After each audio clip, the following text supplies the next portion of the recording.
اعوذ باللہ من الشیطان الرجیم بسم اللہ الرحمن الرحیم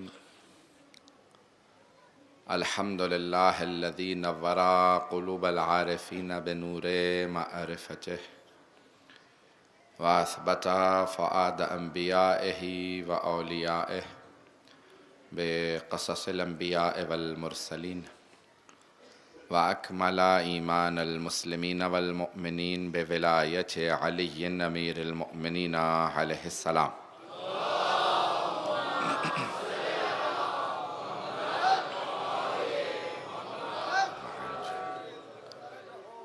والصلاة والسلام والتحية والإكرام على أفضل الموجودات العبد المؤيد والرسول المسدد المصطفى الأمجد المحمود الأحمد أعني أبا القاسم محمد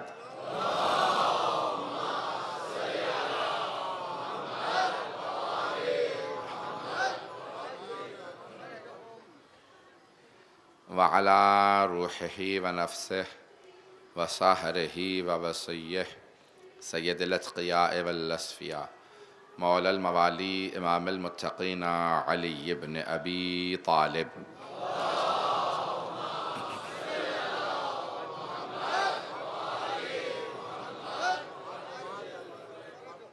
وعلى اوصيائه لا سيما بقية الله في الأرضين روحي وارواح العالمين لتراب مقدمه الفدا واللعنة الدائمة على أعدائهم أجمعين من الآن إلى قيام يوم الدين أما بعد فقد قال أبو عبد الله جعفر بن محمد عليه الصلاة والسلام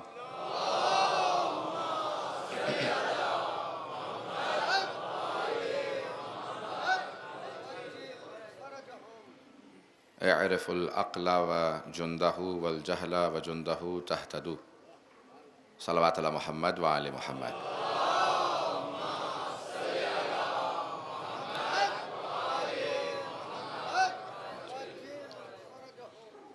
عزیزان گرامی، سلسلہ مجالس اپنے آخری مراحل میں ہے۔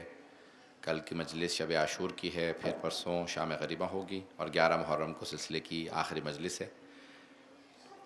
ہم نے کوشش یہ کی کہ سلسلہ مجالس میں ایمان و عقل کی عنوان سے آپ کی خدمت میں مجالس پیش کریں۔ ایمان انسان کا عقل سے بڑھتا ہے، عقل کا صحیح استعمال اگر انسان کرے۔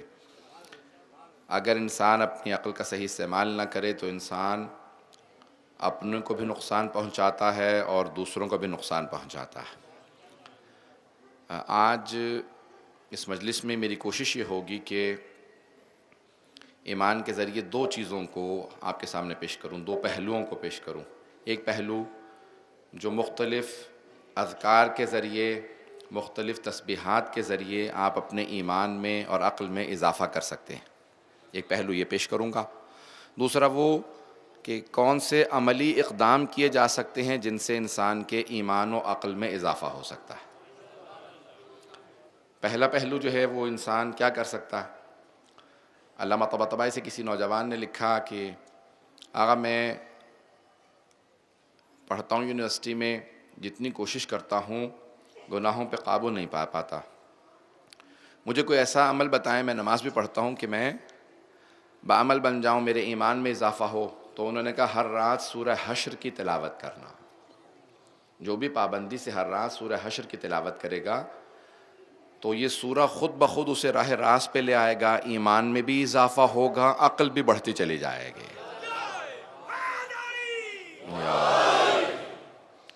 اس میں آیات بہت زیادہ ہیں، یعنی البتہ مختصر ہوا، بہت لمبا سورہ نہیں ہے، 2 صفحے 2.5 صفحے، لیکن یہ ایک آیت پیش کر رہا ہوں۔ اللہم لا تجعل فی قلوبنا غلا للذین آمنوا، پروردگارہ ہمارے دلوں میں وہ جو ایمان والے ہیں ان کے لیے کبھی بھی کوئی شبہ نہ آئے، شک نہ آئے، کوئی برا خیال نہ آئے، میں کسی کو نقصان نہ پہنچاؤں۔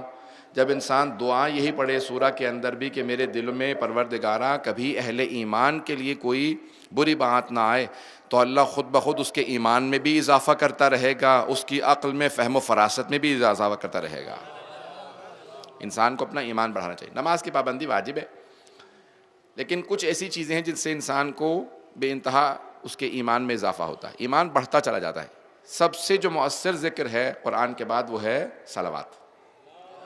اللہم صلی علی محمد وآل محمد وعجل فرج۔ اس صلوات کا بے انتہا انسان کی زندگی پہ اثر پڑتا ہے۔ بعض اوقات بہت سے ایسے اذکار ہیں، تسبیحات ہیں جن کے عوارض ہوتے ہیں۔ عوارض سمجھتے ہیں؟ جیسے دوا کھا لیتے ہیں، ایک بیماری ٹھیک ہوتی ہے، کوئی اور بیماری لگ جائے اس سے، سائیڈ ایفیکٹس بھی کہا جاتا ہے انگلش میں، جیسے آپ کہتے ہیں، عوارض عربی میں کہتے ہیں۔ اس کے بعض اوقات انسان بہت زیادہ ذکر کرنے سے بھی بعض اوقات نقصان ہوتے، لیکن 3 چیزوں کے کوئی عوارض نہیں ہیں، کوئی سائیڈ ایفیکٹ نہیں ہے۔ جتنا کریں گے دنیا میں بھی فائدہ ہوگا، آخرت میں بھی فائدہ ہوگا۔ 3 چیزوں کا فائدہ ہی ہے۔ 100 دفعہ پڑھیں، 1000 دفعہ پڑھیں، 1,00,000 دفعہ، کروڑ دفعہ پڑھتے چلے جائیں، ملینز کی تعداد میں پڑھتے چلے جائیں، فائدہ ہی ہوگا، دنیا میں بھی آخرت میں بھی فائدہ ہوگا، کوئی سائیڈ ایفیکٹ نہیں۔ پہلا قرآن، دوسرا صلوات، تیسرا استغفار، ان کا کوئی بھی عوارض میں سے حصہ نہیں ہے، یہ سوائے فائدے کے اور کوئی نقصان نہیں پہنچاتے ہیں۔ قرآن پڑھتے ہیں تو حسنات لکھے جاتے ہیں، نیکیاں لکھی جاتی ہیں، ثواب لکھا جاتا ہے۔ استغفار پڑھتے ہیں تو گناہ دھلتے جاتے ہیں۔ صلوات پڑھتے ہیں تو دونوں چیزیں ہوتی ہیں، گناہ بھی دھلتے ہیں، نیکیاں بھی لکھی جاتی ہیں۔ اللہم صلی علی محمد وآل محمد وعجل۔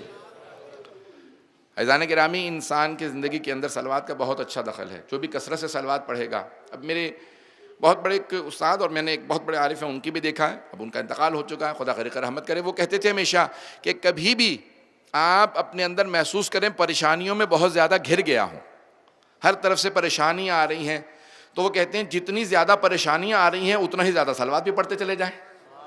اتنا وہ کہتے تھے صلوات پڑھیں کہ صلوات کا سیلاب آنے لگے، ساری پریشانیاں ڈوب کے اس سیلاب میں مر جائیں گے جب صلوات کا سیلاب چلے گا۔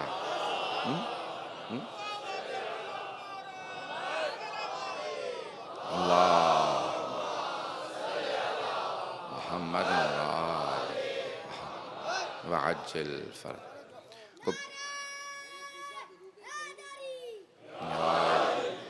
درود ابراہیمی بھی ہے اپنی جگہ پہ، لیکن خود مختصر ترین صلوات ہے، اس میں کوئی واسطہ نہیں، کوئی وسیلہ نہیں، کچھ نہیں۔ توجہ ہے میرے ساتھ؟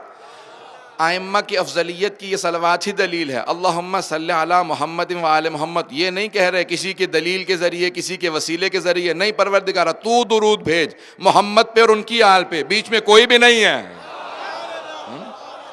یہ دلیل ہے جو تمام اہل شیعہ، تمام اہل تشیع، جتنے شیعہ سنی سب کے سب اسی صلوات کو نماز میں پڑھتے ہیں۔ درود ابراہیمی بھی ہے، ہم اس کا انکار نہیں کرتے، نماز جنازہ میں مستحب ہے، اس کا انکار نہیں ہے، لیکن یہ اتنا مختصر صلوات ہے، لیکن اس کا اثر اتنا زیادہ ہے۔ علامہ طباطبائی کہتے ہیں کہ بڑے بڑے بزرگ اور عرفا جو قبروں کے حالات دیکھ کے بتا دیتے، قبروں میں کیا ہو رہا ہے، کس قبر میں رحمت آ رہی ہے، کس میں عذاب آ رہا ہے، وہ عرفا کہتے ہیں کہ ایک صلوات، صرف ایک صلوات، آپ کو اندازہ نہیں ہے کہ وہ جو مرحوم آپ کا ہے، جو کبھی کوئی بزرگ اس کا انتقال ہو گیا ہو، جو پریشانی کے اندر ہو، مرنے کے بعد پریشانی میں ہو، یہ ایک صلوات اس کے کتنے سفر کو آسان بنا دیتی ہے۔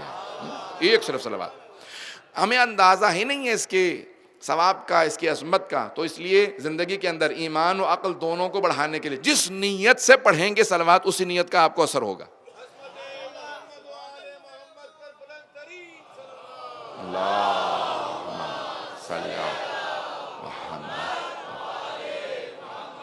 وعجل فرج۔ مجھے اندازہ ہے یہ آخری شبیں ہیں، لوگ بہت بہت دور تک بیٹھے ہیں، مجھے بتایا جاتا ہے کہ پورا گرو مندر تک، نیشنل پارک نہ جانے کتنے کلومیٹر تک لوگ ہیں۔ میں جتنا ہو سکتا ہے ان شبوں کے اندر زیادہ سے زیادہ مطالب آپ کی خدمت میں پیش کروں گا۔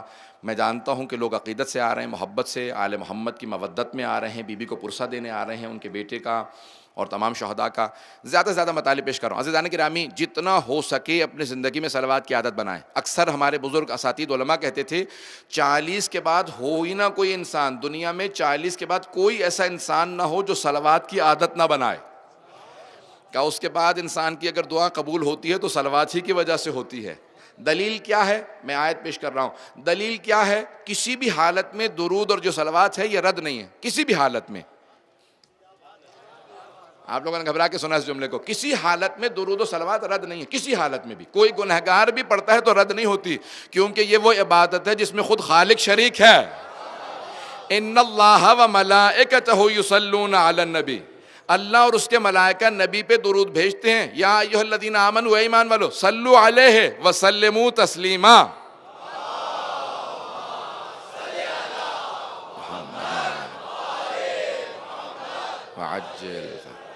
تو علماء کہتے ہیں چاہے گنہگار بھی صلوات پڑھے گا تو قبول ہوگی, کیونکہ اللہ اور ملائکہ اس میں شریک ہیں. تو اس لیے ہمیشہ جب بھی دعا مانگنے لگیں تو دعا سے پہلے بھی صلوات پڑھیں, دعا کے آخر میں بھی صلوات پڑھیں. اگر ابتدا قبول ہے, انتہا قبول ہے, تو درمیانی دعا کو رد نہیں کیا جائے گا. تو اس لیے عادت بنا لیں اپنی زندگیوں کے اندر. کوئی بھی آدمی ہو جو زیادہ پریشان رہتا ہو وہ صلوات زیادہ پڑھے, تو اس کا بے انتہا عقل پہ, ایمان پہ بہت زیادہ اثر ہے. ایک اور ذکر ہے کہ جس کو بہت زیادہ علماء کہتے ہیں اس میں اعظم ہے, یا حیو یا قیوم. آیت الکرسی میں آیا ہے کہ اللہ سبحانہ وتعالی اللہ لا الہ الا هو الحی القیوم, بے شک خدا حیو قیوم ہے. حی ہمیشہ زندہ رہنے والا, قیوم ہمیشہ قائم رہنے والا. تو جو بھی اس ذکر کو پڑھے گا اپنے اپنے حساب سے, 174 عدد ہے اس کا, 174 174, جو بھی پڑھے گا جس نیت سے پڑھے گا وہ اس کا کام ہوگا, جس پریشانی کے لیے پڑھے گا اس کا کام ہوگا. رزق کے لیے صلوات بے انتہا اچھی چیز ہے, اور پریشانیوں کی دوری کے لیے, حتیٰ بچیوں کی, اپنے بچوں کے شادیوں وغیرہ کے لیے استغفار اور صلوات کو کثرت سے پڑھیں. ایک صرف تسبیح 40 دن ماں یا باپ, بیٹے یا بیٹی کی نیت کر کے ایک تسبیح صرف, یعنی 100 دفعہ استغفر اللہ ربی واتوب الیہ پڑھیں ہر رات. وضو کر کے قبلہ رو بیٹھ کے ماں یا باپ کو ایک دن 40 دن نیت کر کے پڑھے کہ میرے اس بیٹے کی یا بیٹی کی شادی ہو جائے. جو بھی 40 دن مسلسل پڑھے گا اسی کا انشاءاللہ تعالی کام ہو جائے گا. یہ چھوٹی چھوٹی چیزیں لیکن اپنی زندگی میں معمول بنا لیں. عزیزان گرامی, جتنا ہو سکے ان تمام اذکار سے مدد لیں. قرآن, اہل بیت, یہ جب تک آپ کی زندگیوں میں حصہ نہ ہو, یعنی آپ کے روز اٹھنے بیٹھنے کا, سونے جاگنے کا جز ہوں. کتنی مرتبہ ٹیلی فون دیکھتے ہیں آج کل, تو سوشل میڈیا جیسی ایک عجیب و غریب شے, اب میں کوئی ایسا لفظ سخت استعمال نہیں کر رہا ممبر پہ ہوں, کہ وہ یعنی انسان کو اس کی وہ جان نہیں چھوڑتا. تو اب یہ انسان کتنی مرتبہ ٹیلی فون کو اپنے دیکھتا ہے. اگر اتنی مرتبہ نہیں, چند مرتبہ صرف قرآن کھول کے دیکھ لیں تو انسان کی زندگی بدل جائے گی. وہ قرآن ہر دفعہ گواہی دے گا کہ اتنی مرتبہ اس نے مجھے کھولا. قرآن زندہ ہے, قرآن زندہ ہے, ہمارا اعتقاد ہے زندہ, صرف معجزہ نہیں, زندہ ہے, خود زندہ ہے, مجسم ہے. قرآن زندہ ہے. عزیزان گرامی, یہاں تک کہ روز قیامت قرآن مجسم ہو کے ہمارے سامنے آئے گا. چھٹے امام فرماتے ہیں, کتاب تفسیر کا نام ہے اطیب البیان, جب مجسم ہو کے سامنے آئے گا سب لوگ ایک مرتبہ دیکھ کے کہیں گے پروردگارہ یہ کون ہے اتنا خوبصورت, ہم نے زندگی میں کبھی نہیں دیکھا. اللہ کہے گا اپنا تعارف خود کروا دے. وہ پلٹ کے کہے گا میں تمہارے ہر ایک گھر میں موجود تھا, تمہیں اندازہ ہی نہیں تھا میں کتنا خوبصورت ہوں, میں کتنا پیارا ہوں, کتنی تم سے محبت کرتا ہوں. کبھی کھول کے تو دیکھتے, میرا ہی نام قرآن ہے. زندگیوں کا جز بنا لیں قرآن کو. میں اپنے گھر کے اندر باقاعدہ ایک صفحے پہ آج قرآن آ گیا, پورا قرآن. میں نے اس کو باقاعدہ میگنیفائنگ گلاس سے دیکھا کہ یہ پورا بھی ہے یا ایسے ہی چھپا, یعنی شاید باریک نہیں. عزیزان, ایک صفحے کے اوپر پورا قرآن موجود ہے. بہت زیادہ پیسے بھی نہیں لگتے. چاہے گھر میں داخل ہوں تو قرآن دیکھیں, گھر سے جانے لگے تو قرآن پہ نگاہ پڑے, جاتے میں قرآن پہ, پورے قرآن پہ ایک صفحے میں موجود ہے. جاتے میں نگاہ پڑے, آتے میں نگاہ پڑے. قرآن کا دیکھنا عبادت ہے. پیغمبر نے کہا تھا 4 چیزوں کا دیکھنا عبادت, خانہ کعبہ کو دیکھنا عبادت, قرآن کو دیکھنا عبادت, آل محمد کو دیکھنا عبادت, اور ماں باپ کو شفقت کی نگاہ سے دیکھنا عبادت. عزیزان گرامی, زندگیوں میں جز بنا لیں, قرآن کو دیکھتے رہیں. اگر کوئی بھی امام زمانہ کی زیارت کرنا چاہتا ہے, امام زمانہ لکھا ہوا دیکھنا ہے تو قرآن کو دیکھ لیں. قرآن کو مجسم دیکھنا ہے تو آل محمد کو دیکھ لیں. زندگیوں کا جز بنائیں قرآن کو. جب بھی جائیں قرآن کو ضرور دیکھیں. اگر کوئی خدا نہ خواستہ کوئی صدر, کوئی وزیر اعظم آپ کو خط لکھ دے, خدا نہ خواستہ ہی کہوں گا, کتنی مرتبہ دیکھیں گے اسے خط کو؟ ہر روز صبح اٹھ کے کہیں گے بھی وہ خط تو لے آؤ, ایک مرتبہ ناشتے کے دوران کم از کم خط دیکھ لوں. ہر انسان بار بار دیکھنا چاہے گا, چاہے اسے زبانی یاد ہو جائے, بار بار پھر بھی دیکھے گا. پتہ نہیں توجہ ہے یا نہیں, بار بار دیکھے گا. زبانی یاد بھی ہوگا کہ 4 اس نے جملے لکھے ہیں, بار بار انسان یہ خط مجھے لکھا. خالق اکبر نے آپ کو خط لکھا ہے, اس خط کا نام قرآن کریم ہے. کم از کم زندگی میں ہر روز ایک مرتبہ دیکھے تو صحیح, مجھے خط لکھا ہے خالق نے. زندگیوں کا جز بنائے. توجہ ہے میرے ساتھ عزیزان گرامی, زندگیوں کا جز بنائیں اپنے. ہمارے نوجوان، ہمارے بچے زندگی کی عادت معمول بنا لیں. بہت بڑے مرجع تقلید تھے، 1962 میں ان کا ظاہر 1962 میں انتقال ہوا، حضرت سید عبد الحادی شیرازی. ان سے کہا، اگر نماز میں توجہ کے لیے کیا کریں؟ کہہ رہے اتنا بڑا آپ کے پاس حربہ موجود ہے، اسے استعمال نہیں کرتے؟ کہا نماز میں توجہ کے لیے. کہا کیسے نماز میں توجہ مرکوز ہو؟ کہ جب نماز شروع کرنے لگے تو کہیں السلام علیک یا ابا عبداللہ الحسین، جیسے ہی نماز تمام کریں دوبارہ کہیں السلام علیک یا ابا عبداللہ الحسین. کہا حسین ابن علی کو سلام کر کے نماز شروع کریں گے، خود بخود شیطان چلا جائے گا، پوری توجہ مرکوز رہے گی. پتہ نہیں توجہ ہے یا نہیں میرے ساتھ. عزیزان گرامی، زندگی کے اندر عمل، عقل، ہر چیز بڑھتی چلی جاتی ہے، ہر چیز میں اضافہ ہوگا. عقل کے اندر رزق میں برکت ہوگی، ایمان میں برکت ہوگی، خود بخود اضافہ ہوگا اگر آپ کی زندگی کا جز ہوں گے قرآن و اہل بیت. معمول بنائیں، اپنے عادت ڈال دیں. جب اب خالی گھر میں بھی داخل ہو تو پیغمبر اسلام کی حدیث ہے بغیر سلام کے گھر میں داخل مت ہونا. تو کیا کریں؟ سلام کس کو کریں؟ گھر میں کوئی ہے ہی نہیں. تو میں ہمیشہ یہی کہتا ہوں، جب گھر میں وارد ہو تو کہو السلام علیک یا ابا عبداللہ. وہ خالی گھر خود بخود کہے گا، رے تم نے مجھ میں خود ہی برکت بھیج دی ہے حسین پہ درود بھیج کے. جب خود حسین پہ سلام بھیجیں گے خود بخود گھر میں برکت ہوگی. کیسے ممکن ہے گھر میں آسیب آ جائے، پریشانی آ جائے جس گھر میں حسین ابن علی کا نام لیا جاتا ہو؟ ہر پریشانی، مصیبت، بلا، آسیب خود چلا جائے گا. انہیں خود معلوم ہے یہ حسین ابن علی کی جگہ ہے، میری جگہ نہیں ہے یہاں پہ.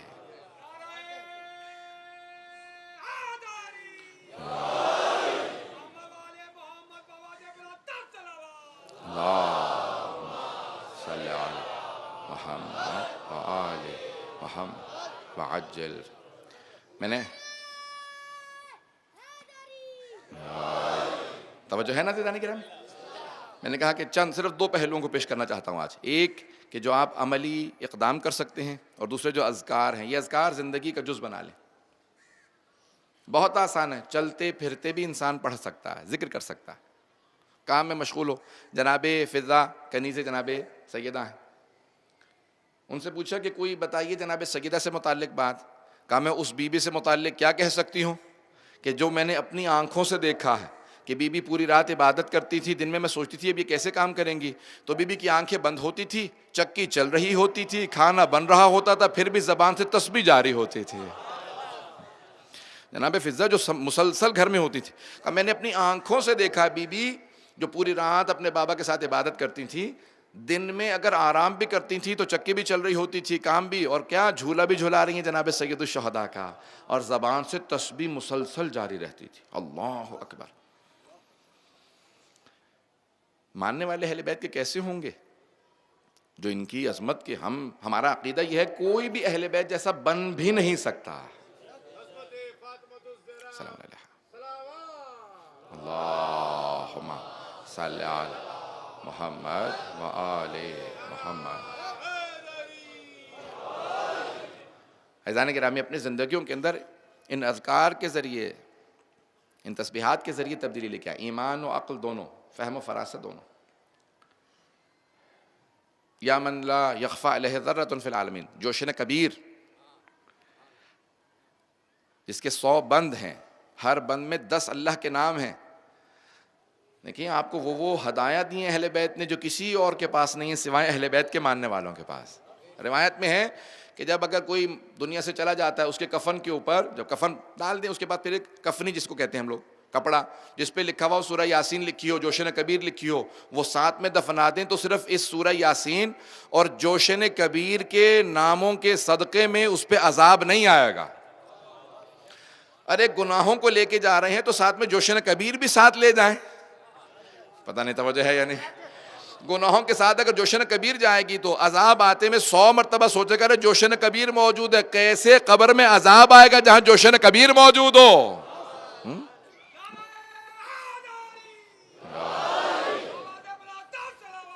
اللہم صلی علی محمد و آل محمد وعجل.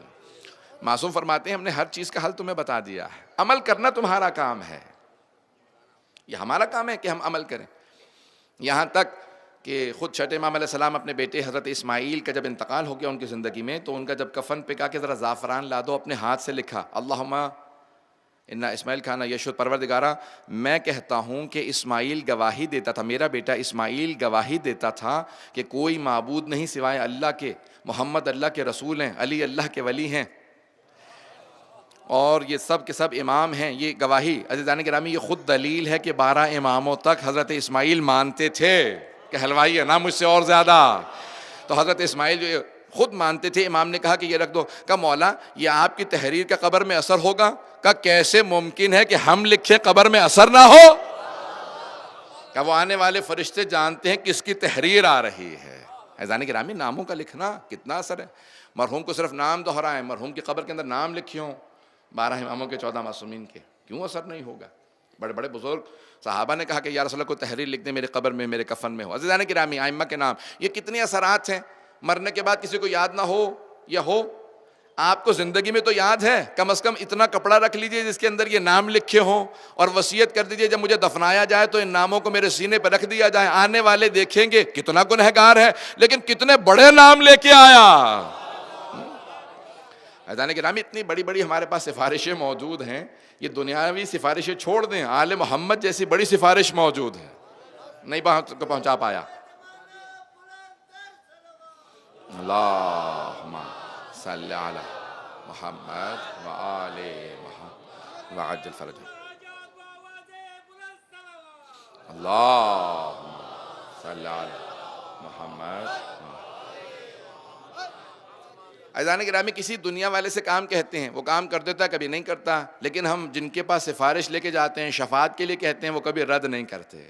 انہوں نے دشمنوں کو رد نہیں کیا۔ کبھی بھی دنیاوی کوئی بھی کام ہو، یہ اذکار موجود ہیں، ان کے نام موجود ہیں، ذرا اہتمام کریں۔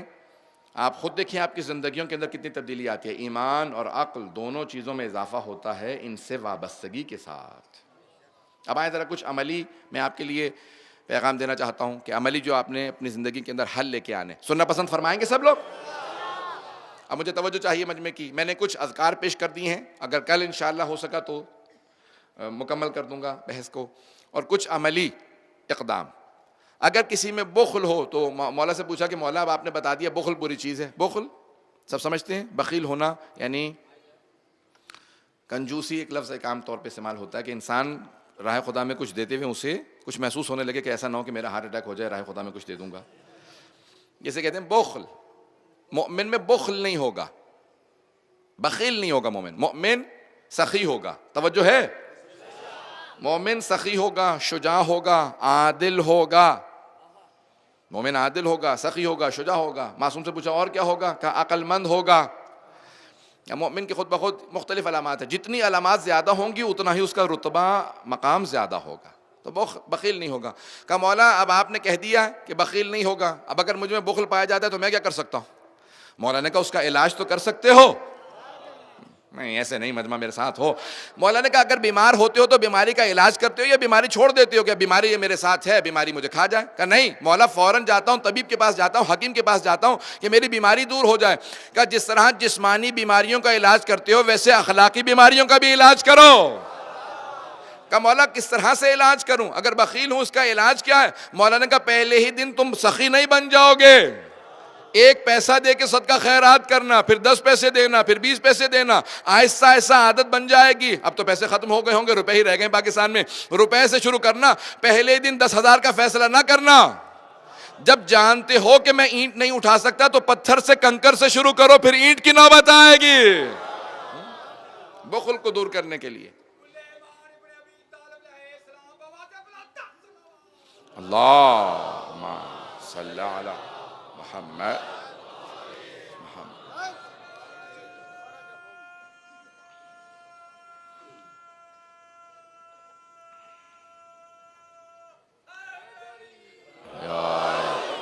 توجہ ہے عزیزان گرامی؟ تو انسان اپنے بخل کو دور کرے۔ کہ مولا پھر سخی بن جائے گا؟ امام نے کہا پہلے دن نہیں، تو انسان کو آہستہ آہستہ توفیق ہوگی، وہ سخاوت کی طرف آ جائے گا۔ کہ مولا اگر بزدل اس کے اندر شجاعت نہیں پائی جاتی، دیکھیں مومن کو شجاع ہونا چاہیے، موت کا دل سے خوف نکال دیں۔ اگر ڈرنے سے موت ٹل جاتی ہوتی تو پھر ہر انسان کا ڈرنا ہی اچھا تھا۔ ایک جملے کو میں پیش کر رہا ہوں، میدان احد میں جب سب لوگ بھاگنے لگے تو جناب امیر سے کہا یا علی آپ کیوں نہیں بھاگے؟ کہا مجھے تعجب ہے ان لوگوں پہ جو میدان کو چھوڑ کے بھاگ گئے تھے، کیا ان کے بھاگنے سے ان کی عمریں بڑھ گئیں؟ بھاگنے سے عمر بڑھ نہیں جاتی، جتنی لکھی ہے اتنی ہی رہے گی، تو پھر بھاگنے کا فائدہ کیا؟ توجہ ہو، جب عمر بڑھتی نہیں ہے گھٹتی نہیں ہے بھاگنے سے، تو پھر انسان کے بھاگنے کا فائدہ کیا ہے؟ مجھے تعجب ہے، مولا فرماتے ہیں مجھے تعجب ہے ان لوگوں پہ جو بھاگ رہے تھے، بھاگنے سے عمریں بڑھ نہیں گئیں، جتنی تھیں اتنی ہی رہیں، کچھ تو بھاگتے میں مارے گئے، اگر لڑکے مر جاتے بہتر نہ ہوتا؟ بہت بڑا جملہ، کہ اگر لڑکے مر جاتے تو پھر ان کو اور زیادہ رتبہ ملتا، ابھی تو بھاگتے میں مرے ہیں، پتہ نہیں نیت کیا تھی، لڑتے میں مرتا تو شجاعت کے ساتھ دفاع پیغمبر اسلام میں مرتا، شہادت کا رتبہ نصیب ہوتا۔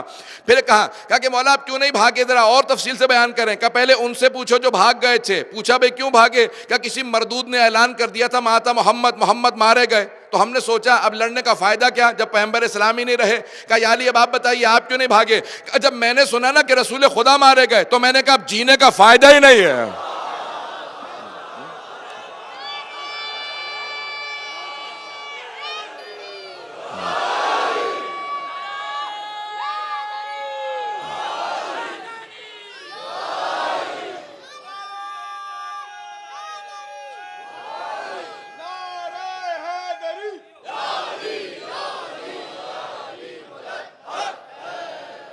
توجہ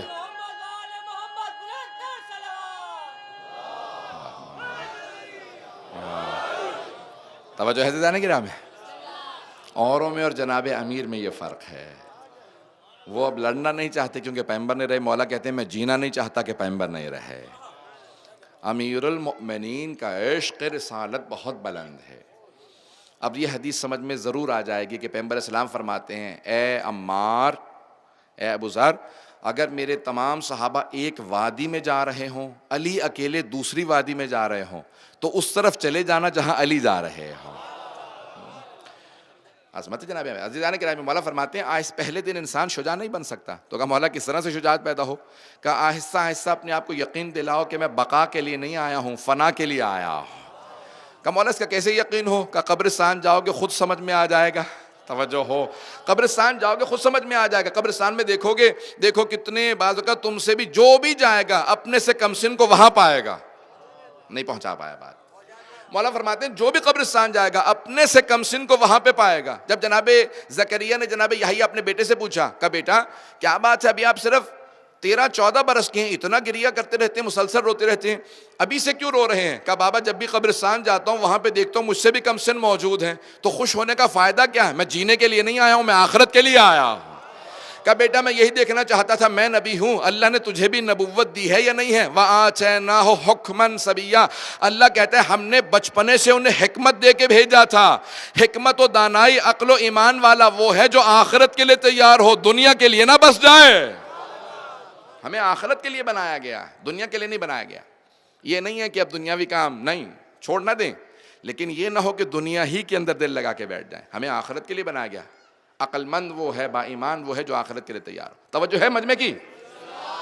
تو پہلا حل یہ ہے کہ انسان اپنے شجاعت کو آہستہ آہستہ وہ رتبات طے کرتا چلا جائے۔ اب آئیں ذرا تکبر، جس کے خلاف میں نے کل تقریر کی کہ تکبر نہیں ہونا چاہیے، حل سنیں گے اس کا بھی پریکٹیکل سولوشن۔ ایک تو ہے کہ نماز کے بعد، ہر نماز کے بعد آیت الکرسی ضرور پڑھیں۔ جنت میں اور آیت الکرسی ہر نماز کے بعد پڑھنے والے میں صرف موت کا فاصلہ ہے۔ معصوم کا فرمان ہے، چھٹے امام کا، فرماتے ہیں کہ جنت میں اور ہر نماز کے بعد آیت الکرسی پڑھنے والے میں صرف موت کا فاصلہ ہے۔ کہ جب اللہ نے آیت الکرسی سے کہا نا کہ نازل ہو جا، قرآن نازل ہو رہا تھا، آیت الکرسی کی باری آئی تو وہ عرش اعظم سے جا کے لپٹ گئی آیت الکرسی۔ کہ پروردگارہ مجھے گنہگاروں میں مت بھیج، تو نے مجھے اتنا پاک بنایا، میں گنہگاروں میں جانا نہیں چاہتی۔ اللہ نے کہا خبردار، پریشان ہونے کی ضرورت نہیں ہے، گنہگاروں کے ہاتھ ہی نہیں آئے گی، صرف وہی تجھے متداوماً یا مسلسل پڑھ سکیں گے جن کے دل پاک ہوں گے۔ عادت بنا لیں تاکہ آپ کے امتحان بھی ہو جائے، اور اگر نہیں ہے تو خود بہت پاک بھی ہو جائیں۔ آیت الکرسی انسان کو پاک بنا دیتی ہے۔ تو معصوم فرماتے ہیں جنت میں اور مومن میں جو آیت الکرسی پڑھتا ہے ہر نماز کے بعد صرف موت کا فاصلہ۔ پریشان تو نہیں ہو رہے ہیں؟ تو تکبر کو دور کرنے کا پہلا راستہ ہر نماز کے بعد آیت الکرسی پڑھیں۔ اچھا متکبر کی عادت ہوتی ہے وہ کہتا ہے میں الگ سے بیٹھوں گا، میرے لیے کرسی لگا دو، میں سب کے ساتھ کھانا نہیں کھاؤں گا، میں ایسا ہوں میں ویسا ہوں. معصوم فرماتے ہیں کہا کہ زمین پہ بیٹھ کے کھانا کھاؤ، خود بخود تکبر دور ہونے لگے گا.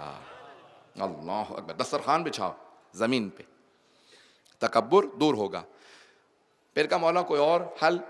مولا نے کہا زیادہ نئے لباس نہ پہنو، کیونکہ اکڑ انسان کو تبھی زیادہ ہوتی ہے جب نیا لباس پہنا ہوا ہوتا ہے. پرانے لباس میں انسان اکڑتا کم ہے. بعض تو پھر بھی اکڑتے رہتے ہیں لیکن کم اکڑتے ہیں. خدا تکبر سے محفوظ رکھے، بہت بہت بری بیماری. جناب سلمان فارسی سے کسی نے کہا اے سلمان آپ نیا لباس کیوں نہیں پہنتے؟ کہا پہنوں گا. کہا کب؟ کہا جس دن آزاد ہو جاؤں گا. کہا آزاد تو پیغمبر اسلام نے آپ کو کروا دیا، جناب امیر اور پیغمبر اسلام دونوں آپ کے ساتھ گئے، آپ کو آزاد کروا دیا. کہا نہیں، میں اس دنیا سے آزادی کی بات کر رہا ہوں، جب جنت میں جاؤں گا تو نیا لباس پہنوں گا، یعنی کفن نیا ہوگا. پتہ نہیں بات پہنچی نہیں پہنچی ہے. عزیزان گرامی یہ انسان کا کفن جو ہے یہ انسان کا سب سے بڑا ایمان کا محافظ ہے، آخرت کا محافظ، عقل کا. دھوکہ مت دیں اپنے آپ کو، کبھی بھی کوئی نوجوان کو مومن اپنے آپ کو دھوکہ نہ دے. ہمیشہ تکبر سے دور رہیں. اور اللہ سبحانہ وتعالیٰ اسی کو با ایمان بناتا ہے جس کا تکبر سے کوئی واسطہ نہ ہو. لا یشم رائحۃ الجنہ، وہ جنت کی بو نہ سونگھے گا جو تکبر رکھتا ہے، جس کے دل میں دانے کے برابر، گندم کے دانے کے برابر تکبر ہو. اللہ سبحانہ وتعالیٰ کو تکبر پسند. تواضع و انکساری ہے. توجہ، دو مرحلے اور پیش کر دوں تو کہا کہ بھئی یہ انسان جو ہے وہ تکبر سے بچے، اس کے عملی اقدام کا. دوسرے جب بات کرنے لگے تو یہ نہ کہے جانتے نہیں ہو کون بول رہا ہے، میں بول رہا تھا، بیچ میں کیوں بول رہے ہو؟ کہا نہیں، خود بخود اپنے آپ کو تذلل انکساری کا شکار کرنے کے لیے دوسروں سے کہ جی آپ کچھ فرمانے لگے تھے، پہلے آپ بات مکمل کر لیں پھر بولوں گا. پتہ نہیں توجہ ہے یا نہیں. دوسروں کو پہلے موقع دیں، خود بخود تکبر ختم ہوتا چلا جائے گا. اپنے آپ کو اہمیت نہ دیں، جب دوسروں کو اہمیت دیں گے خود بخود تکبر کہے گا بھی میرا اس کے دل میں اب جگہ نہیں رہی، مقام نہیں رہا، یہ دوسروں کو بھی احترام دینے لگا. جو جتنا جھکتا ہے خدا اسے اتنا ہی بلند کرتا، جو جتنی پستی اور اپنے آپ کو انکساری کا سامنا کروائے گا. عزیزان گرامی پوچھا کہ ایک بیماری ہے اسے کہتے ہیں طمع، لالچ. کہ اس کا علاج کیا ہے مولا؟ بہت سے لوگوں کے دلوں میں طمع ہوتا ہے. پیغمبر اسلام نے کہا کہ بھئی طمع ایک ایسی بیماری ہے، لالچ، کہ صرف مٹی ہی اس کا پیٹ بھرتی ہے. مٹی سے مراد قبر جو ہے وہ انسان کا. کہ اگر کسی لالچ جس کو ہو نا پیسے کی، اس کو آپ ایک سونے کا پہاڑ دے دیں تو یہ نہیں کہے گا بہت بڑا سونے کا پہاڑ ہے میں کیا کروں گا، کہے گا ایک پہاڑ دیا مجھے دوسرا بھی چاہیے. لالچ کبھی ختم نہیں ہوتا. پتہ نہیں توجہ ہے یہ نہیں. توجہ اس بات پہ رکھیں کہ انسان کا لالچ کبھی ختم نہیں ہوتا. کہ یا رسول اللہ کیسے لالچ ختم ہو؟ کہ اپنا کفن ساتھ رکھو، جیسے ہی کفن دیکھو گے خود بخود آئے گا دنیا حاصل کر کے کروں گا کیا، بنا ہی مرنے کے لیے ہو. پتہ نہیں ہے یا نہیں. امیر المومنین سے پوچھا کہ مولا کس طرح سے آخرت کے لیے تیار ہو؟ نہج البلاغہ کا جملہ پیش کر رہا ہوں. مولا نے فرمایا جب راہ خدا میں دینے لگو تو اتنا دو جتنا تم آخرت میں اپنے لیے رکھنا چاہتے ہو. کہ مولا آخرت میں کتنا؟ کہ دیکھو اگر کوئی سفر میں ساتھ چل رہا ہو اور کہے کہ اپنا سامان مجھے پکڑا دو، جب مقصد پہ پہنچیں گے تو لوٹا دوں گا، تو کہ زیادہ سے زیادہ سامان پکڑاؤ گے یا نہیں؟ توجہ ہو. کہ زیادہ سے زیادہ کبھی جتنا سامان میں ہاتھ میں تمہارا لے کے جاؤں گا آخرت میں دے دوں گا، جہاں مقصد پہ پہنچیں گے دے دوں گا. کراچی سے مثال کے طور پہ کسی جگہ پہ جا رہے ہیں، کہ جب پہنچیں گے تو سارا سامان لوٹا دوں گا. کیا کہیں گے یہ طاقتور ہے، جتنا ہو سکے اسے سامان پکڑا دو. مولا فرماتے ہیں جو راہ خدا میں دوسرے کو دے دیتے ہو اس کے پاس ہوتا ہے، سامان تمہارا ہوتا ہے، مرنے کے بعد آخرت میں تمہیں ہی مل جاتا ہے.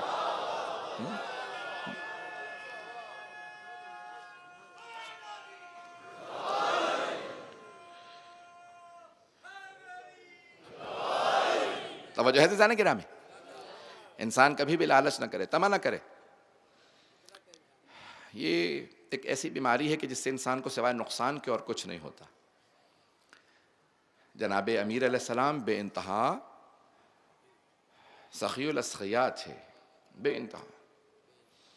جب خیبر سے آ رہے تھے نا واپس تو امام حسن حسین علیہ السلام مدینے میں موجود ہیں. جب باہر دونوں شہزادے گھر سے باہر گئے تو مدینے کے سب بچے کہنے لگے کہ ارے آپ لوگوں نے نیا لباس نہیں پہنا. کوئی حیدر ہیں جنہوں نے خیبر فتح کیا ہے، آج مدینے کے ہر بچے نے نیا لباس پہنا ہے حیدر کی وجہ سے. اور ہر مستور کے گلے میں گلوبند ہے، یعنی ہار پہنا ہے حیدر کی وجہ سے۔ ہر گھر کے اندر کھانا آیا ہے، فاقوں سے تھے، کھجور بھی آئے ہیں، کھانا آیا ہے، ہر گھر میں کھانا ہے، ہر مستور نے زیور پہنا، ہر بچے نے نیا لباس پہنا حیدر کی وجہ سے۔ اس حیدر نے آپ کو کچھ نہیں دیا۔ اب شہزادے یہ نہیں کہتے کہ تم ہمارے ٹکڑوں پہ پل رہے ہو، یہ سارے مدینے میں جو کچھ کیا ہے ہمارے بابا نہیں، کسی سے کہا کہ ہمارے بابا حیدر کرار ہیں۔ دونوں شہزادے واپس آئے، کہا مادر گرامی آج مدینے کے ہر گھر میں ہر مستور نے نیا لباس، نیا زیور پہنا، ہر بچے نے نیا لباس پہنا، ہر گھر کے اندر کھانے کو آیا، ہمارے گھر میں پھر بھی فاقہ ہے، نہ آپ نے زیور پہنا نہ ہم نے نیا لباس پہنا۔ کہا میرے بچوں ابھی تمہارے بابا آنے والے ہیں، جیسے ہی آئیں گے تو ہمارے لیے بھی کچھ نہ کچھ لے کے آئیں گے۔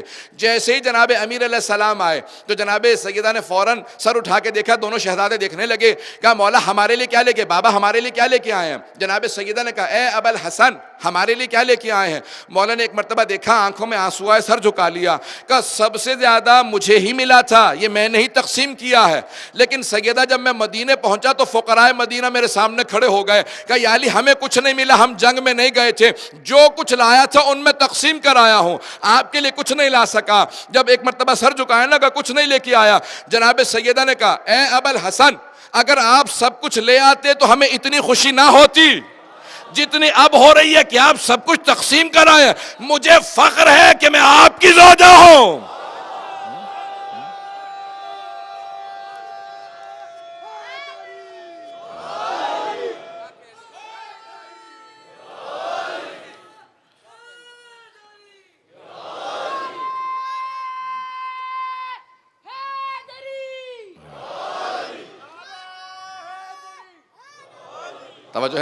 توجہ ہے زیادہ نہیں گرام ہے۔ امام حسن حسین نے کہا بابا ہمیں ناز ہے کہ آپ ہمارے بابا ہیں، اگر مولا ایسے ہیں تو دیکھیں خانوادہ کیسا ہے۔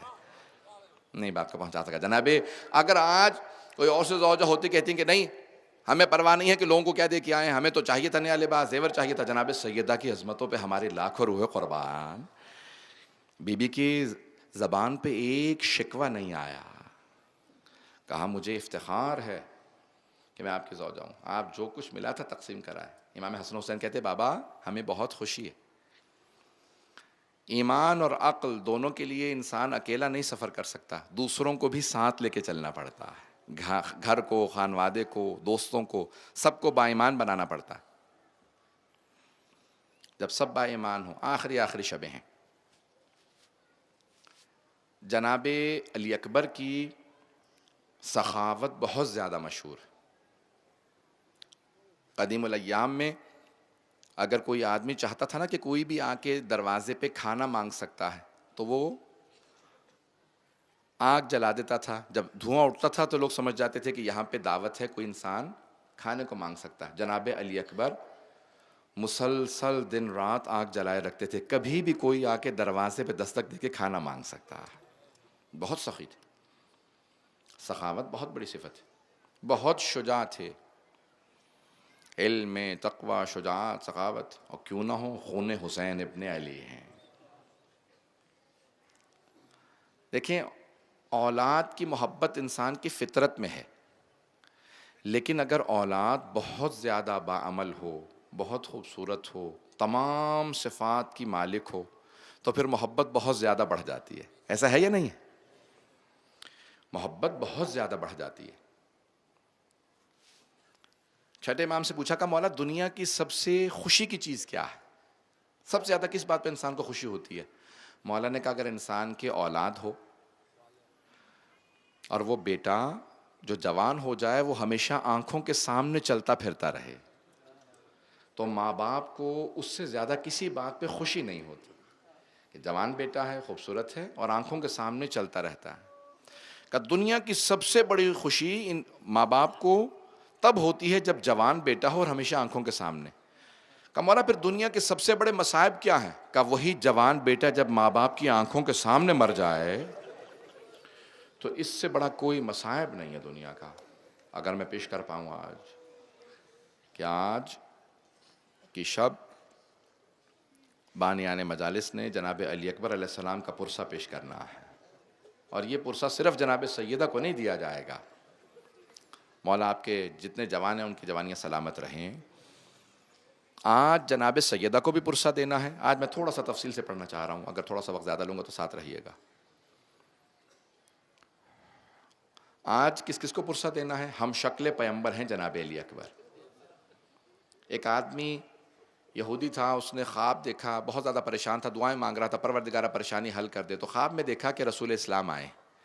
تو اس نے فوراً سوال کیا، آپ موسیٰ ہیں؟ آپ نے فرمایا نہیں، میں محمد مصطفیٰ. تو ایک مرتبہ کہنے لگا کہ میں تو یہودی ہوں مولا. آپ نے فرمایا کہ نہیں، تو نے اتنی دعائیں مانگی ہیں، خدا نے کہا کہ اس کی حاجت کو پورا کریں گے. کہا کیسے میری حاجت پوری ہوگی؟ تو آپ نے کہا میرا شہر مدینہ ہے، جب وہاں جائے گا نا تو میرے نواسے حسین سے مل لینا، تیری پریشانیاں دور ہو جائیں گی. جیسے ہی وہ مدینے آیا نا تو سید الشہداء نے اسے دیکھا، فوراً آواز دی، ذرا میرے بیٹے علی اکبر کو بلا لاؤ. تو اس نے کہا کہ میں نے آپ کے نانا کو خواب میں دیکھا. مولا نے کہا ہاں میں جانتا ہوں، تو نے میرے نانا کو خواب میں دیکھا نا، ذرا ایک مرتبہ میرے بیٹے علی اکبر کو دیکھ. فوراً اس نے جناب علی اکبر کو دیکھا. اب فوراً سید الشہداء نے سوال کیا، کہا بتا میرا بیٹا میرے نانا جیسا ہے یا نہیں ہے؟ اس نے کہا وہ بزرگ تھے، یہ جوان ہے، شکل بالکل ایک جیسی ہے. جب جناب علی اکبر بعض اوقات باہر بات کر رہے ہوتے تھے تو لوگ کہتے تھے محسوس ہوتا جیسے پیغمبر اسلام بات کر رہے ہیں. اب ایسا اگر بیٹا ہو تو کتنی محبت ہوگی ماں باپ کو. آج پہلا پرسہ جناب سیدہ کو پیش کریں گے، پھر آج جناب سید الشہداء کو پرسہ دیں گے. آج خود جن کا پرسہ سب کو دیتے ہیں نا، آج خود سید الشہداء کو پرسہ دیں گے. مولا جوان بیٹے کا لاشا اٹھانا بہت مشکل کام ہے. اگر میں سخت جملے کہوں گا مجھے معاف کیجیے گا. جناب سید الشہداء اور جناب سید سجاد دونوں افضل ہیں جناب علی اکبر سے. بہت سے لوگ برداشت نہیں کر پاتے جناب علی اکبر کے مصائب. ہمارے کچھ لوگ بعض اوقات بے ہوش بھی ہو جاتے ہیں، مجھے معاف کیجیے گا، لیکن میں آج مصائب روکوں گا نہیں.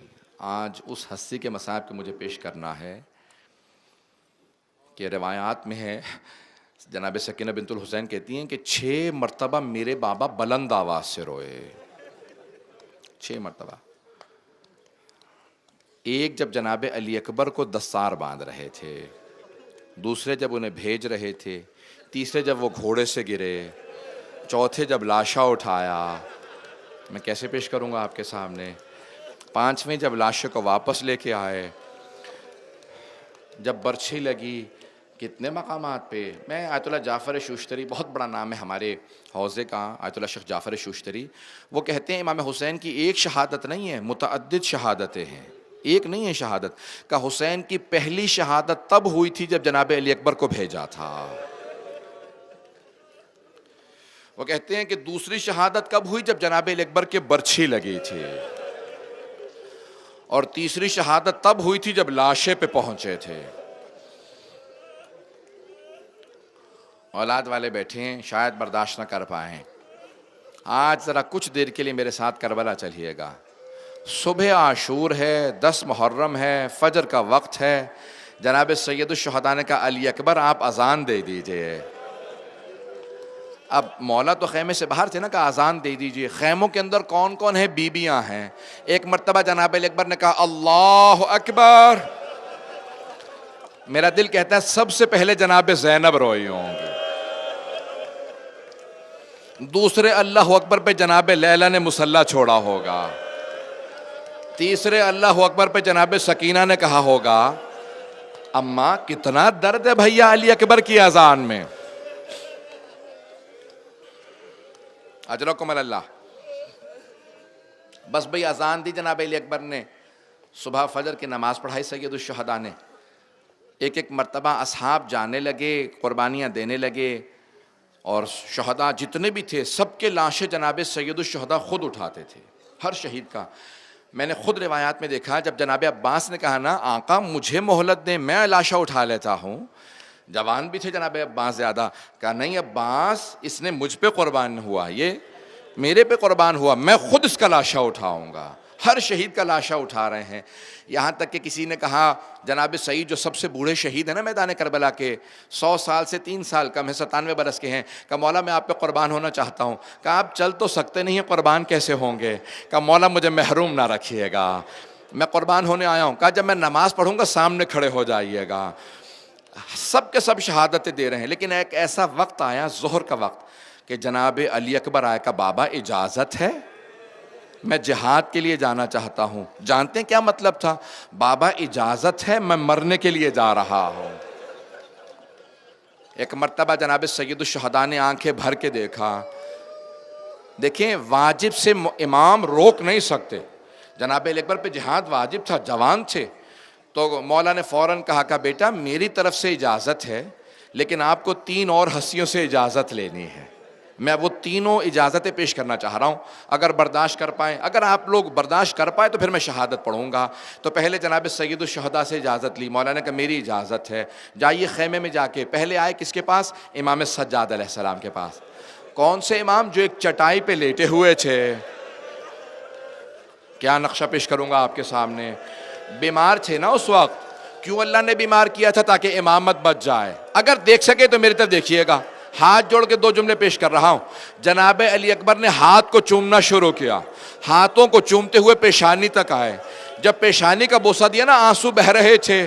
امام سجاد کے چہرے پہ آئے, انہیں ہوش آیا. کہا علی اکبر کون سے ایسے مصائب آ گئے ہیں, اس طرح سے مجھے چوم رہے ہیں. تو جناب علی اکبر نے کہا اے بھیا سجاد, ہمارے بابا تنے تنہا رہ گئے ہیں. آیت اللہ شیخ جعفر شوشتری کہتے ہیں حتیٰ حضرت عباس کی بھی شہادت ہو چکی تھی جب جناب علی اکبر شہادت کے لیے جا رہے تھے. تو ایک مرتبہ کہا بھیا سجاد, ہمارے بابا تنہا رہ گئے, وہاں پہ ابھی سے پہلے ہی کوئی بے ہوش ہونے والا ہے, مجھے معاف کیجیے گا, میں بھی پڑھوں گا. بس میں نے پہلے ہی کہا تھا چاہے کوئی بے ہوش ہو جائے میں آج پڑھوں گا. تو ایک مرتبہ کہا کہ بھیا سجاد, ہمارے بابا تنہا رہ گئے ہیں, غربت کا عالم ہے, بابا بڑے مظلوم ہیں, پیاسے ہیں. بھیا میں بابا پہ قربان ہونے جا رہا, آپ کی اجازت کے لیے آیا تھا. امام سجاد نے کہا بھیا علی اکبر, اگر مجھے اجازت ملتی میں بھی بابا پہ قربان ہو جاتا. کہ نہیں, آپ وارث امامت سے, آپ آرام کیجئے. ایک مرتبہ جناب سید سجاد سے وداع کرنے کے بعد دوسرے خیمے میں آئے. 2 اجازتیں ہو گئیں, 2 اجازتیں باقی ہیں. کس خیمے میں آئے؟ جہاں جناب زینب کبریٰ تھے. کہا پھوپھی اماں مجھے آپ کی اجازت چاہیے, میں جہاد کے لیے جانا چاہتا ہوں.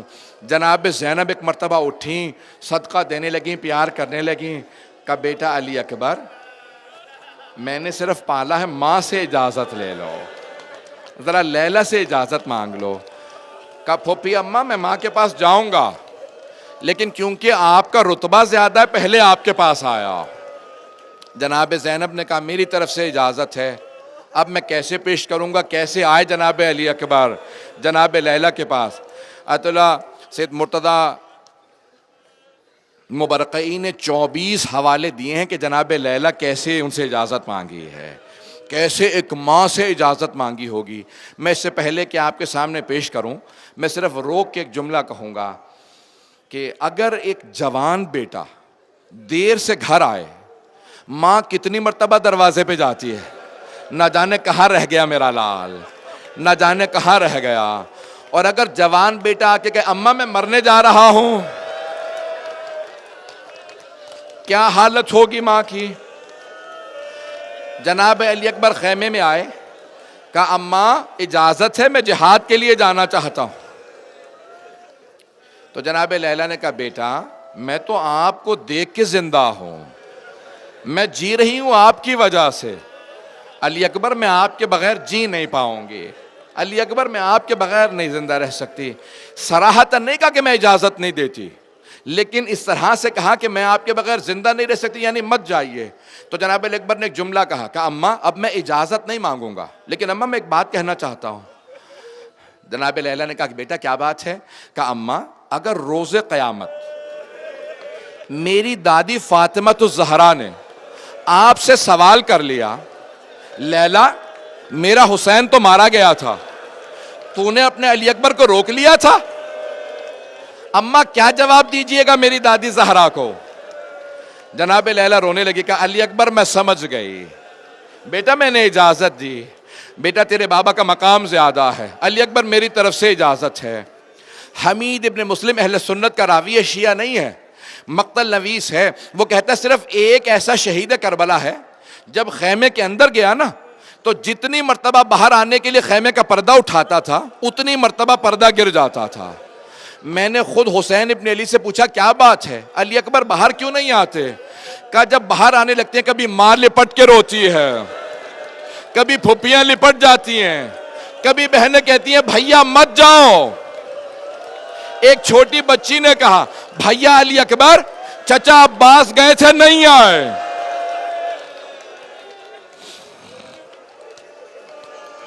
اجرکم اللہ، اجرکم اللہ۔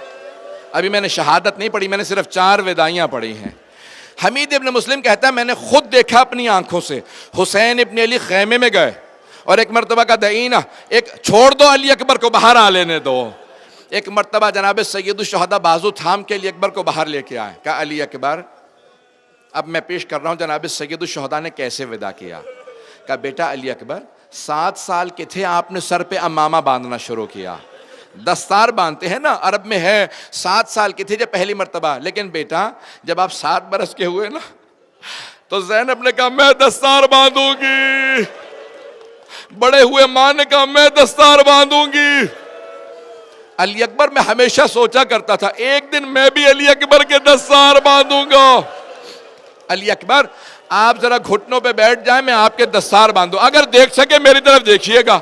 حسین نے کیسے امامہ باندھا ہوگا جناب علی اکبر کے، کیسے دستار باندھی۔ جناب علی اکبر جوان تھے، بہت خوبصورت تھے، گھٹنوں پہ زمین پہ آ گئے۔ اب میری طرف دیکھیں، امام حسین نے امامہ باندھنا شروع کیا، دستار باندھنا شروع کی، کیسے آنسو بہتے جا رہے ہیں، کہتے جا رہے ہیں انا للہ و انا الیہ راجعون رضا بقضائہ۔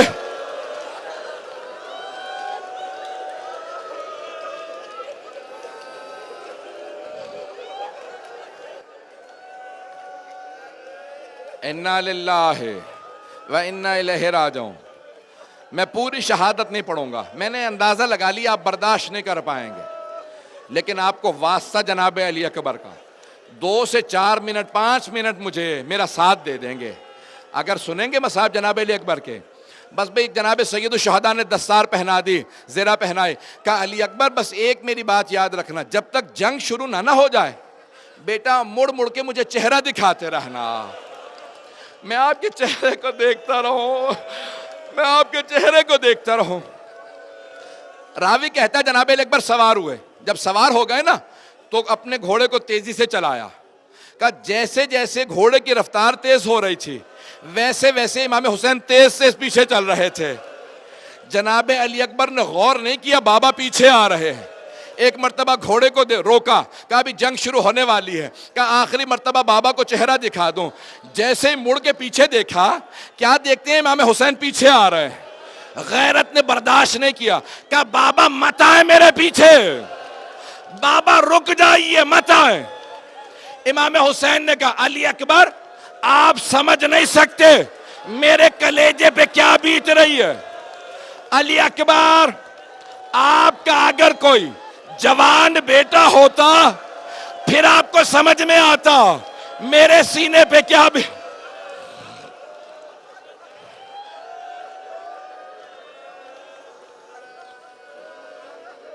علی اکبر اگر آپ کا جوان بیٹا ہوتا پھر آپ کو پتہ چلتا، سانس لے لیں میں بھی مصائب پڑھوں گا۔ کہا علی اکبر آپ کا اگر کوئی جوان بیٹا ہوتا نا تو پھر آپ کو پتہ چلتا کہ باپ پہ کیا گزر رہی ہے۔ علی اکبر آپ نہیں سمجھ سکتے۔ کہا بابا لیکن میری غیرت برداشت نہیں کرتی میرا بوڑھا باپ میرے پیچھے چلے۔ سید الشہداء واپس آئے، بس بھئی ایک مرتبہ واپس آئے، آنے کے بعد سید الشہداء نے کیا دیکھا، کہا در خیمہ پہ کسی بی بی کے قدم نظر آ رہے ہیں۔ مولا سمجھ گئے میں تو معصوم ہوں، برداشت کر لوں گا، لیلا پہ کیا بیتے گی۔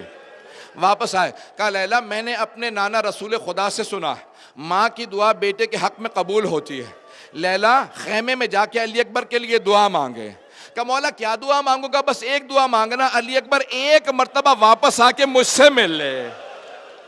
مقتل الحسین میں سید عبدالرزاق مکرم نے لکھا، میری طرف دیکھیے گا اگر میں پڑھ پایا،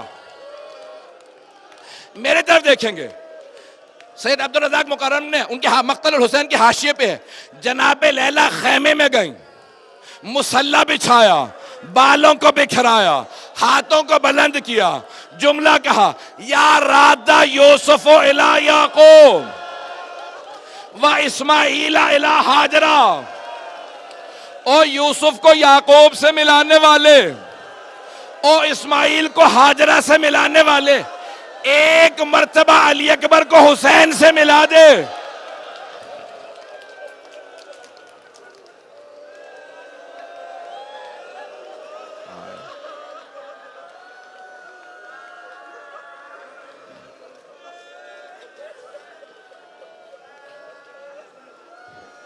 پروردگارہ ایک مرتبہ علی اکبر کو حسین سے ملا دے۔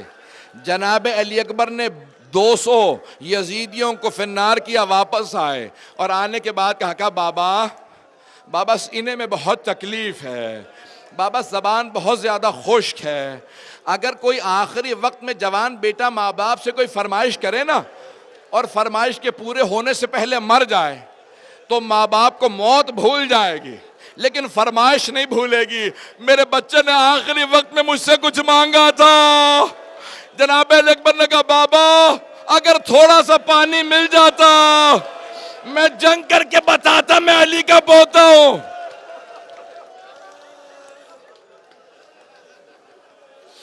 بس میں نے تمام کر دیا، اب آپ برداشت نہیں کر پا رہے، اس مسلسل رونے کے لیے جناب لیلا کے کلیجے کی ضرورت ہے، جناب زینب کبریٰ کا کلیجہ چاہیے، جناب سید سجاد کا صبر چاہیے۔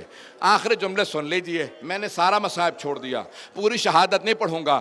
جناب علی اکبر جنگ کر رہے تھے، ایک مرتبہ عمر سعد نے کہا یہ علی کا پوتا ہے، اے حسین ابن نمیر تو ذرا، ایک مرتبہ نیزہ چلا، وہاں سید الشہداء کھڑے دیکھ رہے تھے، اس نے نیزہ ہاتھ میں لیا، جب نیزہ مارا سینے میں لگا، جب کلیجے میں لگا جناب علی اکبر نے، واحد شہید کربلا جنہوں نے مدد کے لیے نہیں بلایا، جناب عباس سے لے کے سارے شہداء نے کہا مولا مدد کو، جناب علی اکبر نے نہیں کہا بابا مدد کو، کیوں؟ جانتے ہیں بوڑھا باپ جوان بیٹا، کہا بابا مت آنا، بابا مت آنا،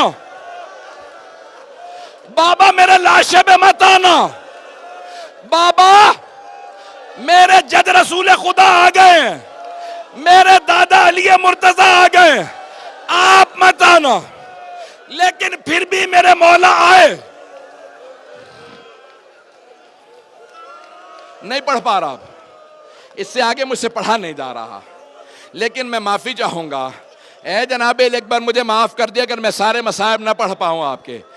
جناب علی اکبر نے کہا بابا مت آئیے گا میرے لاشے پہ، بابا بوڑھے باپ جوان بیٹے کا معاملہ ہے، میرے جد رسول خدا دادا علی مرتضی آ گئے ہیں، بابا دونوں حوض کوثر سے جام لائے ہیں، مت آنا، لیکن پھر بھی امام حسین آئے، کہ پروردگارہ گواہ رہنا، تیرے ابراہیم نے آنکھوں پہ پٹی باندھ لی تھی، بیٹے کو نہیں دیکھا، میں پٹی نہیں باندھوں گا، چلے حسین ایک مرتبہ اپنے آپ کو زلجنا سے گرایا، آگے بڑھے،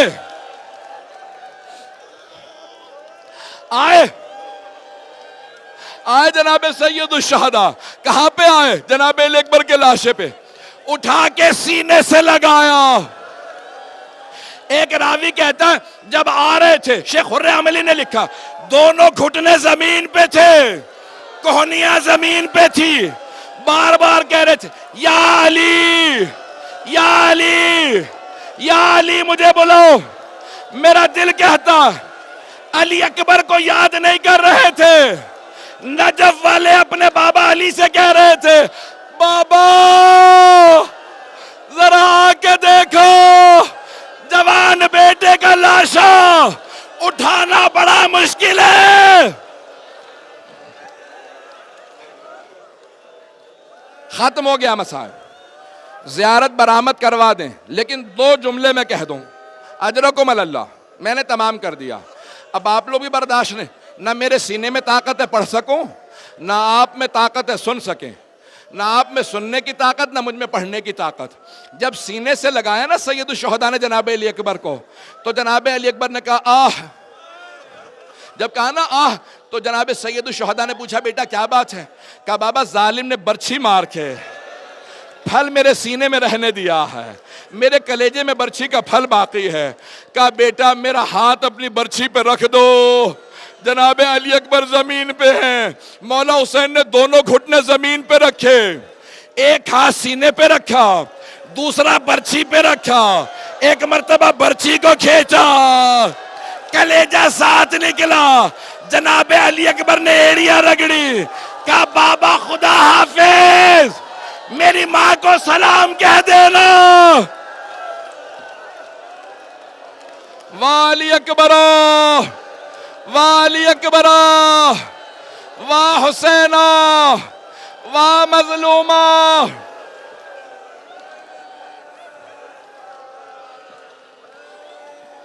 دو منٹ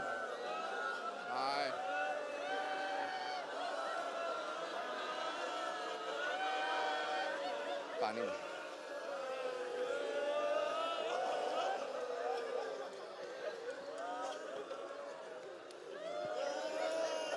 سید الشہداء نے لاشا اٹھایا، ایک مرتبہ خیموں میں لے آئے، کہا فضہ ذرا ایک مرتبہ علی اکبر کی ماں سے کہو بیٹے سے وداع کر لیں۔ جناب فضہ کہتی ہے میں نے ساری بیویوں کو بلا لیا، میں اس خیمے میں گئی جہاں جناب فضہ تھی، جناب فضہ کہتی ہے جہاں جناب لیلہ تھی، جناب فضہ کہتی ہے میں نے دیکھا لیلہ کبھی خیمے کے اس طرف گرتی ہے کبھی اس طرف گرتی ہے۔ میں نے پوچھا لیلہ کیا بات ہے؟ کہا فضہ مجھے خیمے کا دروازہ نظر نہیں آ رہا، میرا ہاتھ پکڑو بیٹے کے لاشے پہ۔ ایک ماں چلی، کہا علی اکبر میں جینا نہیں چاہتی،